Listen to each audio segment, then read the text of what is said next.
मौका।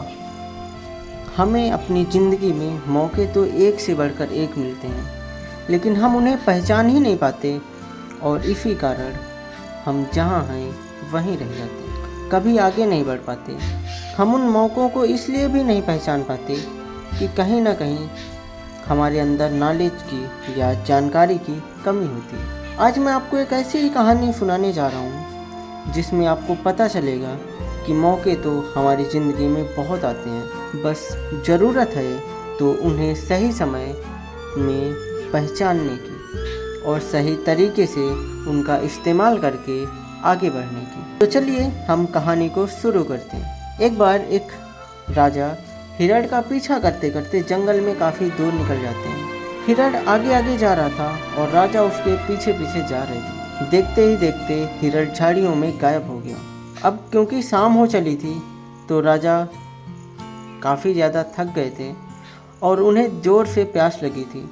वह पानी की तलाश में अपने आसपास नज़र दौड़ाने लगे। तभी उन्हें थोड़ी ही दूर में लकड़ी से बना हुआ एक घर दिखाई दिया। राजा उस घर के पास गए और जैसे ही वहाँ पहुँचे तो उस घर से एक व्यक्ति निकलता है। उसने राजा को पानी पिलाया और उनकी ढेर सारी खातिरदारी की। राजा ने पूछा कि तुम क्या करते हो और तुम कौन हो? तो उसने कहा, महाराज, मैं एक मामूली सा लकड़हारा हूँ। जंगल की लकड़ियों को काटता हूँ और बेचता हूँ और इसी से मेरा काम हो जाता है। राजा ने कहा कि तुमने हमारी बहुत सेवा की, हम तुमसे बहुत प्रसन्न हुए।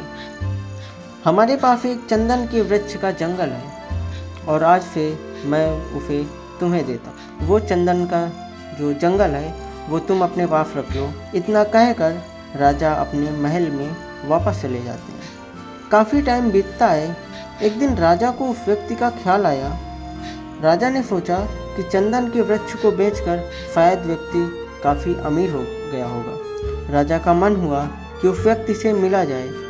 वह अपने घोड़े पर सवार हुए और उस व्यक्ति से मिलने के लिए जंगल पहुंच गए। राजा ने उस व्यक्ति से पूछा कि तुमने चंदन के सारे वृक्षों को बेचकर क्या किया? तो उस व्यक्ति ने जवाब दिया कि मैं सभी वृक्षों को काटकर लकड़ियों को जलाने के लिए बाजार में बेच दिया। राजा ने कहा कि क्या तुम्हें पता नहीं कि चंदन की लकड़ियाँ कितनी कीमती हैं? तब उस व्यक्ति ने कहा, महाराज, मुझे इस चीज़ के बारे में बिल्कुल भी पता नहीं। मैं इसे साधारण लकड़ियों के भाव ही बेच दिया। अब उस व्यक्ति को बहुत अफसोस होने लगा। राजा ने कहा, कोई बात नहीं, अब तुम्हें इसके मूल्य का पता चल गया है और अभी तुम्हारे पास एक वृक्ष बचा है। यह तुम्हारी सारी गरीबी मिटाने के लिए काफ़ी है। दोस्तों, लाइफ में अगर सफल होना है तो मौके का फ़ायदा उठाइए, लोगों का नहीं। Okay, take care.